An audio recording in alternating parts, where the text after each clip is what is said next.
We simply don't have the luxury of playing nice with prayer. Not if we want things to change. Not if we want to be free from whatever's keeping us held down and held back. Not if we want our hearts whole and thriving and deep and grounded. Different. Not if we want to reach our destinies and experience God's promises. Not if we want our husbands and our children living out what God has called them to do and be and become. Not if we want a fence of God's protection around us. Not if we want to bear the unmistakable mark of his favor upon us. Not if we want the devil and his plans to go back to hell where they came from. But none of that is going to happen, no matter how badly we want it, as long as prayer remains an afterthought, a formality, a mindless mix of duties and manipulation, something we do but usually don't do, and rarely if ever do with any meaning or vitality, with confidence and clarity. As a result, we waste a whole lot of years doing a whole lot of other things that thoroughly exhaust us but ultimately don't even work. We end up, for all our trying, missing the point, missing out on what God intended, missing the whole heart of what really matters. So now we're going to pray specifically and strategically. Praying with precision, that's the key. When we pray about the places where we seriously suspect the enemy is at work, that's how we keep our prayers focused, not only on particular situations, but on biblical truths that are consistent with maintaining victory in the midst of them. It's how our prayer stays integrated with reality, rather than aimlessly wandering down a side spiritual hallway that never seems to connect with the living room where we, live. It's how we keep our whole selves engaged and alert, trusting God for the right things, confident he's giving them, able to sense his direction about what to do and then to take action accordingly.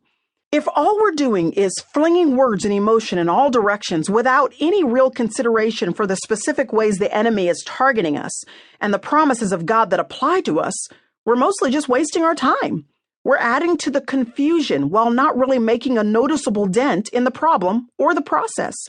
We're fighting to keep our head above water, yet feeling pretty sure on most days we're fighting a losing battle.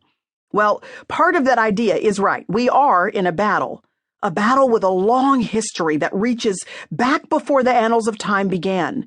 And it's one in which the victor has already been determined. A battle, yes, but a losing battle? Not even possible. And prayer is our not-so-secret weapon in the fight. I'd even venture to say our most potent one. I'm willing to admit, right up front, there's an undeniable, unknowable, invisible mystery to prayer. That's why our first reaction to it is often to lean toward dismissing it, downplaying it, devaluing its critical importance. Prayer, we think, is a good idea in theory, if only it actually did anything or made a difference. But here's the deal. Despite what we may or may not understand about prayer, God has deliberately chosen this particular vehicle as the one that drives his activity in people's lives. It's what he allows us to use to cooperate and partner with him in the fulfilling of his will.